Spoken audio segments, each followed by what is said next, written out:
당체 종잡을 수가 없습니다. 햇빛이 쫑쫑 내리쬐다가도 금세 먹구름이 끼고, 그리고 금방이라도 비를 뿌릴 것 같다는 생각이 들면 이내 마구 쏟아져 내려버리죠.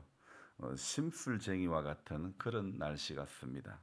감자를 캐서 말리고 포장하고 또 택배를 보내야 될 때는 보내고 이래야 되는데, 이게 날씨가 협조를 하지 않는 거예요. 아직 캐야 할 감자도 제법 남아 있지만은 저보다도 다른 사람이 더 걱정을 하는 거예요. 그래서 저는 비 안 올 때 조금씩 캐면 된다고 그럽니다. 근데 썩으면 어떡하냐고 그럽니다. 안 썩은 것만 먹으면 된다고 이야기를 하죠. 심기어진 모든 것을 전부 다 먹을 수는 없는 것입니다. 그 중에는 썩는 것도 나올 수 있고 물러지는 것도 나올 수 있는 겁니다. 땅속 사정을 어찌 알 수도 없고, 하나님께서 먹게 해주시는 것만 먹으면 되는 거지, 또 썩는 것보다 안 썩는 것이 많음에 감사하는 거죠. 제가 어릴 적에 국민학교 다닐 때 도시락을 이렇게 싸갔는데 반찬은 거의 다 감자였습니다. 강원도 출신인 제 매제는 어릴 적에 하도 강냉이를 옥수수를 많이 먹어가지고 옥수수는 별로 즐기지를 않는다고 하는데, 하지만 저는 어릴 적부터 감자라면 물리지도 않고 지금까지 잘 먹고 있습니다. 어제 저녁에도 감자라면으로 때웠습니다. 어릴 적 많이 먹었다고 해서 나이가 들어서 먹기 싫다, 그런 것은 제게는 없습니다. 오히려 어릴 적부터 잘 먹었던 것이 지금도 잘 먹고 있고, 어릴 적부터 안 먹었던 것은 여전히 지금도 안 먹고 있게 되는 거죠. 식습관은 어찌 보면 어릴 적에 평생 먹을 식습관이 정해지는 것 아닌가 생각해 봅니다. 어디까지나 저희의 경험의 결과라는 거죠. 사람마다 다 같을 수는 없죠. 그런데 사람들은 어떻습니까? 자기가 경험한 것을 맞다고 사람들은 다 주장하죠. 세상을 살아가는데 필요한 것은, 정말 필요한 것은 내가 경험한 것이 맞다 틀리다 어떤 그런 것보다도 또 다를 수도 있다, 다를 수도 있다, 이런 생각도 할 줄 알아야 할 것 같습니다. 사람들은 대개 통계를 가지고 다수를 가지고 말하게 되는데, 그러나 진리는 언제나 다수는 아니라는 거죠. 예수님은 다수에 의해서 이렇게 다수를 위한 공생의 사역을 하신 분은 결코 아니셨더라고요. 집 밖에 있는 어린 양 하나에 더 관심을 가지시는 분이 우리 예수님이시죠. 사람들이 많이 모여가지고 키 작은 사람은 볼래야 볼 수 없는 그 많은 인파 가운데서도 우리 주님은 딱 한 명만 보셨죠. 딱 한 사람을 봤습니다. 삭개오야, 오늘 내가 네 집에 유하여야 되겠다, 그러시는 거예요. 그래서 성경은요, 확률과 통계를 말하는 책이 아닙니다. 제가 어제 설교 가운데 성경은 무게감을 견뎌낸 사람들의 이야기라고 해도 과언이 아니라는 말씀을 드렸죠. 오늘 새벽에 제가 말씀을 읽고 묵상하면서 느껴지는 것은 성경은 또 다름을 이야기하는 책이다, 이렇게 말씀드리고 싶습니다.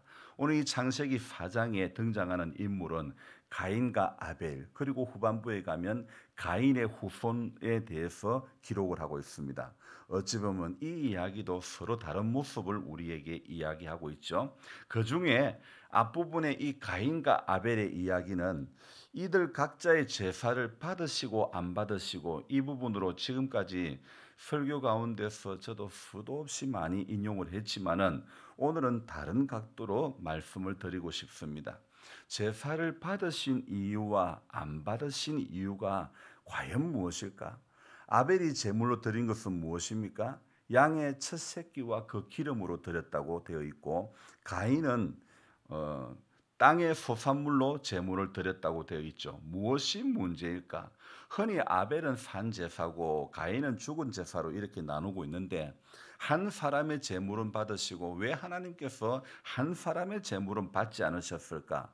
하나님께서도 어릴 적에 감자를 좋아하는 저처럼 좋아하는 제물이 따로 있을까? 이런 생각을 또 해보았습니다. 그래서 하나님께서도 좋아하는 제물이 따로 있어서 그런 것일까? 도대체 왜 한 사람의 제물은 받으시고 또 한 사람의 제물은 왜 받지 않으셨을까?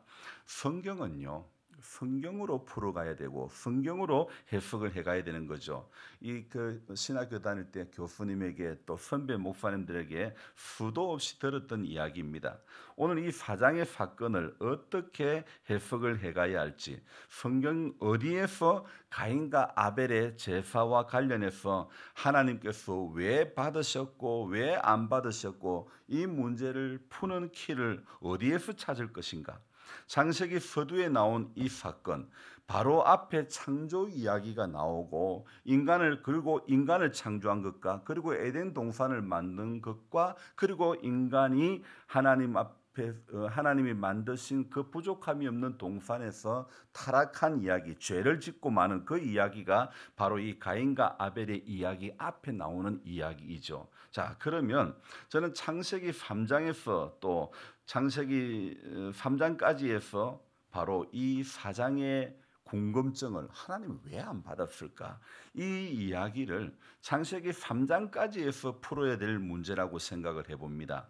선악과 사건이 앞에 있었죠. 분명히 하나님께서는 동산 중앙에 있는 나무의 열매는 먹지 말라고 하셨건만 인간은 그것에 손을 대고 말았죠. 태초에 인간은 부끄러웠던지 무화과 나뭇잎으로 치마를 엮었는데 또 하나님의 낯을 피하여 숨었다고 되어 있는데, 하나님께서는요, 오늘 창세기 3장 21절을 우리가 한번 봅시다. 같이 읽어봅니다. 여호와 하나님이 아담과 그의 아내를 위하여 가죽옷을 지어 입히시니라. 아멘. 또 여기서 질문을 해봐야 될 것이 있습니다. 하나님께서 왜 가죽옷을 지어 입히셨을까? 그냥 만들어 준 게 아니고 오늘 말씀에 보니까 아담과 그의 아내를 위하여 가죽옷을 지어 그 다음에 뭐라고요? 입히시니라. 뭐 잘한 게 있다고 친히 또 만들어 준 것만 해도 어딘데 입혀주시기까지 하실까? 참 생각해 보니 오늘 이 단어 자체가 가죽옷을 지어 입히시니라, 이 문장 자체가 은혜가 되더라고요. 왜 하나님께서 가죽옷을 지어 입혀주셨을까? 이게 은혜인 거예요. 범죄한 인간을 위하여 옷을 입혀주시는 주님. 아담과 하와는 이 가죽옷을 입은 후에 많은 생각을 했을 것이라 생각을 해봅니다. 가죽옷을 지어 입히신 하나님의 의도가 무엇일까? 왜 하나님께서 우리에게 이 가죽옷을 입혀주셨을까? 자, 저는 이를 생각해 봅니다. 하나님을 만나기 위해서는 어떻게 해야 하는지 아담과 하와는 가죽옷을 입으면서 깨닫는 거예요. 가죽옷이 주는 상징이 무엇입니까? 가죽옷이 만들어지기까지는 짐승이 피를 흘려야 된다는 것, 피 흘림이 있어야 된다는 것. 바로 가죽옷이 상징하는 것은 하나님을 만나는 그 과정에는 반드시 피 흘림이 있어야 된다는 것이죠. 그래서 무화과 이 아담과 하와는 죄를 짓고 난 다음에 부끄러움이 찾아왔고 무화과 잎으로, 그 나무 잎으로 그들의 수치를 가렸지만은, 그러나 인간의 수치는요, 인간의 죄는 무화과 나무 잎이 가려질 수 있는 문제가 결코 아니라는 겁니다. 피 흘림이 있는 가죽 옷이라야 인간의 수치를, 인간의 벌거벗음을 가리워 줄 수 있는 것입니다. 바로 아무리 생각해도 그 부모 아담과 하와는요, 이렇게 자녀들에게 교육을 했을 것입니다. 하나님 앞에 나아갈 때는 이게 가죽옷 이야기를, 내가 엄마와 죄를 지었을 때에 하나님께서 이 가죽옷을 입혀주셔서 이런 신앙교육을 하지 않았을까요? 자녀들의 신앙교육에 반드시 말하였을 것이라 생각합니다. 오늘 창세기 4장 3절 4절 한번 읽어볼까요? 세월이 지난 후에 가인은 땅의 소산으로 제물을 삼아 여호와께 드렸고, 또 아벨은 자기도 양의 첫 새끼와 그 기름으로 드렸더니 여호와께서 아벨과 그의 제물은 받으셨으나. 자, 여기에 3절 4절의 제물은요, 오늘 우리가 드리는 헌금하고 같은 의미일까요? 다른 의미일까요? 가인과 아벨이 드린 제물은 어떤 제물이냐면 인간이 하나님 앞에 나아가기 위한 제물이라는 겁니다.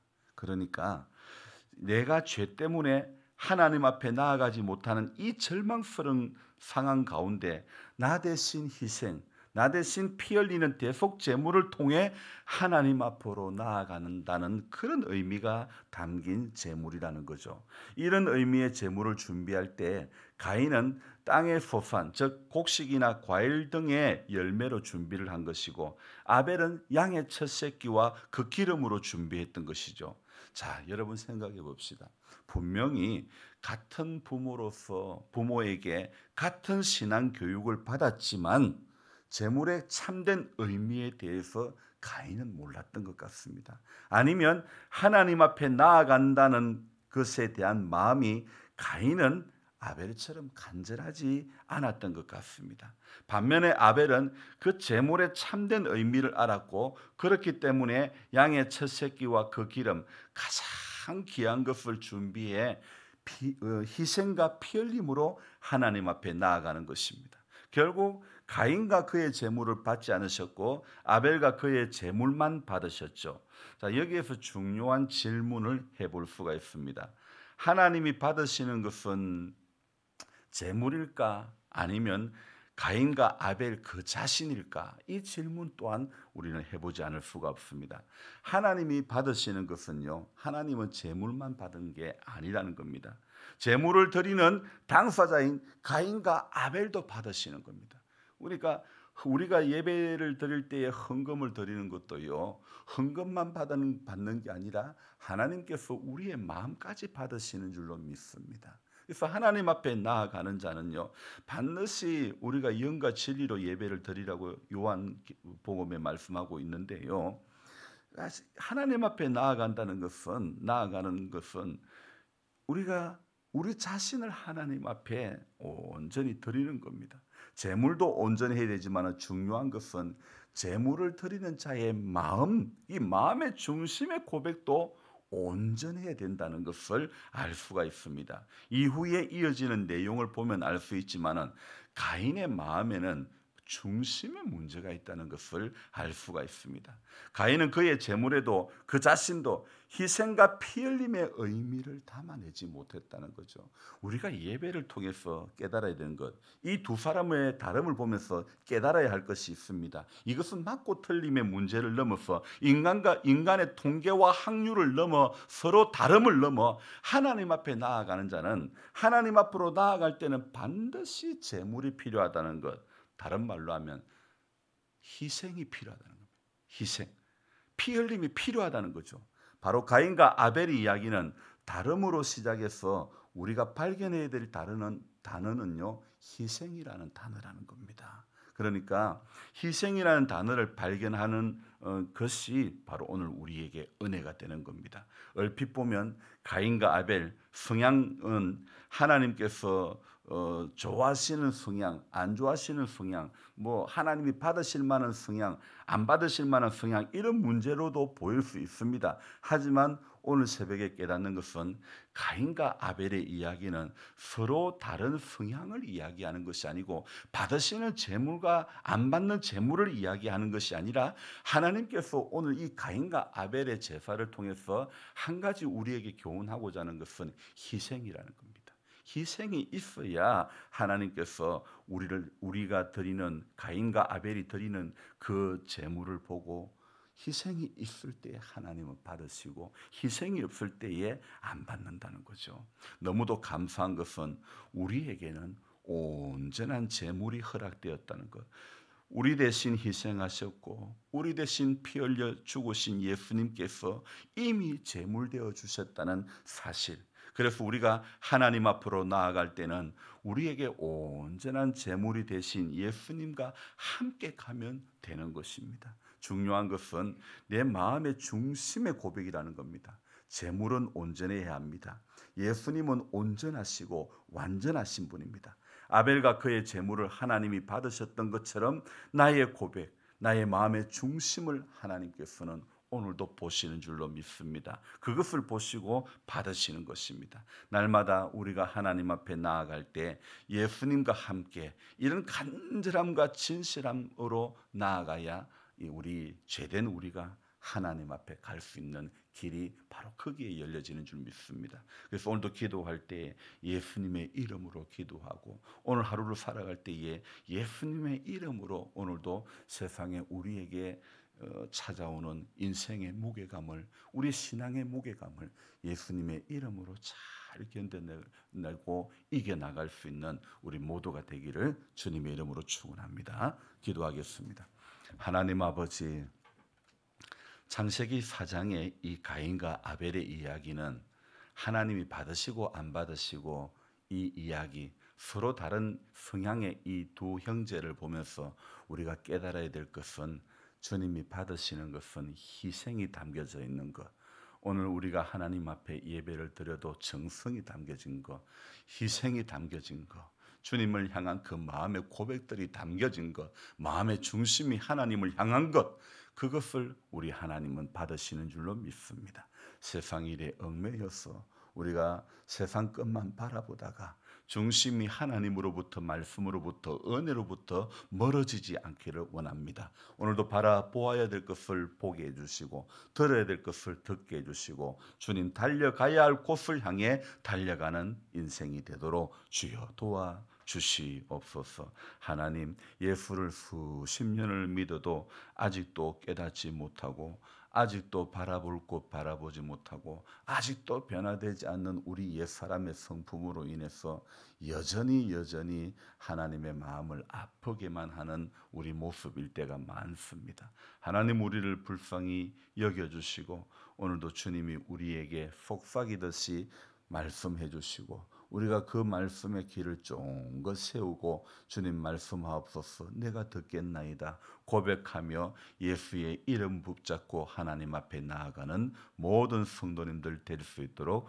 도와주시옵소서. 하나님, 여전히 장마 가운데 있습니다. 더 이상 피해가 일어나지 않게 해주시고, 심겨진 작물들이 병충해로 인하여서 어려운 일 당치 않도록 우리 연로하신 분들의 땀 흘리는 현장을 지켜주시고, 하나님께서 많은 열매를 맺을 수 있도록, 비록 비로 인해서 소실된 땅으로 인해서 심겨진 작물들이 많이 썰려 내려가서 얼마나 마음이 아프겠지만은, 그러나 위로의 하나님께서 풍성한 결실을, 그 남은 것만이라도 풍성한 결실을 맺을 수 있도록, 병충해를 잘 이길 수 있도록 하나님께서 은혜를 내려 주시옵소서. 위로자 되신 우리 주님께서 오늘도 어려움에 있는 모든 가정들을 위로해 주시고, 이 장마 가운데 비가 새는 집들 가운데 있는 분들 위로해 주시고, 그들의 가정, 그들의 그 집이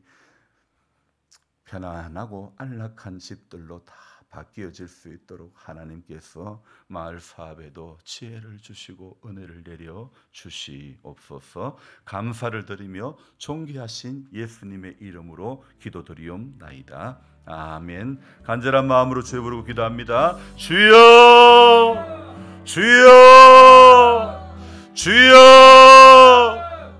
하나님 아버지, 고맙고 감사합니다.